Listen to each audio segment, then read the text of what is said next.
ఈరోజు హైదరాబాద్ రంగారెడ్డి మహబూబ్ నగర్ ఎమ్మెల్సీగా పోటీ పడుతున్న స్వతంత్ర అభ్యర్థి రచ్చ సుభద్రారెడ్డి జన్మదినాన్ని పురస్కరించుకొని నాదర్గుల్లోని మాతృదేవోభవ అనాథాశ్రమంలో కేక్ని కట్ చేసి అన్నదాన కార్యక్రమం చేపట్టారు. అనంతరం ఆశ్రమం సిబ్బందికి బియ్యం, నగదు సహాయం చేశారు. ఎక్కడెక్కడో అనాథలుగా రోడ్లపై తిరుగుతున్న వారిని ఆశ్రమంలో చోటు కల్పించడం ఎంతో గొప్ప సహాయమని ఆశ్రమం సిబ్బందిని కొనియాడారు. తన వంతు సహాయ సహకారాలు అందిస్తానని హామీ ఇచ్చారు. తాను ప్రస్తుతం ఎమ్మెల్సీగా పోటీ పడుతున్నారని అభాగ్యులను వివరించారు. తాను గెలిచేలా దేవుని ప్రార్థించాలని వారిని వేడుకున్నారు.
ఈ గొప్ప ఛాన్స్ ఇప్పించిన TG5 వాళ్లకు నేను కృతజ్ఞత చెప్తున్నా. లేకుంటే ఇక్కడ ఉన్న సంగతి కూడా నాకు తెలియదు. వేరే చోట్లలో అనాథ పిల్లలతో ఎప్పుడు షేర్ చేసుకుంటా. ఈసారి ఈ మూగజీవులే వాళ్ళు, అమాయకులు, ఒట్టి చిన్నపిల్లల మనస్తత్వం గల వీళ్ళతో ఈరోజు నేను షేర్ చేసుకోవడం చాలా ఆనందంగా ఉంది. ఇలాంటివి ఎన్నో చేయాలని ఉంది నాకు. నా పేరు రచ్చ సుభద్రారెడ్డి, సీరియల్ నెంబర్ 70.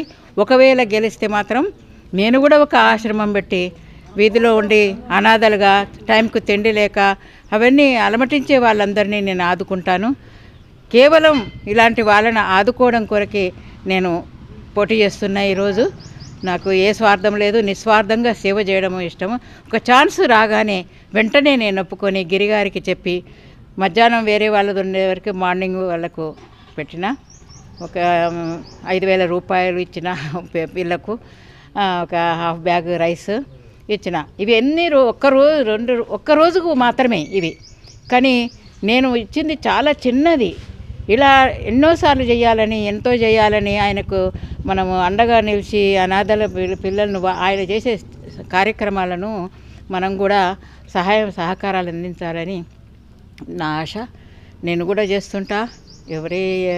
ఎవ్రీ మంత్ కూడా ఎంతో కొంత చేయాలనుకుంటున్నా. నా దృష్టికి వచ్చిన ఎవరి అయినా నేను వదిలిపెట్టాను. ఇప్పటికి కూడా నేను ఎంతోమందికి రెగ్యులర్గా నా పెన్షన్ల నుండి ఇస్తూనే ఉన్నా. SOS వాళ్ళకు, అనాథ బాలికలకు, బ్లైండ్ స్కూలుకు. ఇప్పుడు ఇది 4వది అయింది. నెలకు కనీసం 10,000 నేను దానం చేస్తుంటా. అందులో ఇది ఒక భాగం. ఇప్పుడు వీళ్ళు యాడ్ అయినరు. అందుకొరకు ఇలాంటి సేవలు చేయాలని ఉంది, చేస్తా. ఇంకా చేస్తా నేను. అందుకొరకు ప్రియమైన అందరికీ చెప్పండి, నిస్వార్థంగా నేను సేవ చేయాలనుకుంటున్నా. కాబట్టి 70 రచ్చ సుభద్రారెడ్డికి ఓటేసి ప్రాధాన్యత ఇచ్చి గెలిపించిందంటే ఇదే మాట మీద నేను ఉంటానని వాగ్దానం చేస్తున్నా.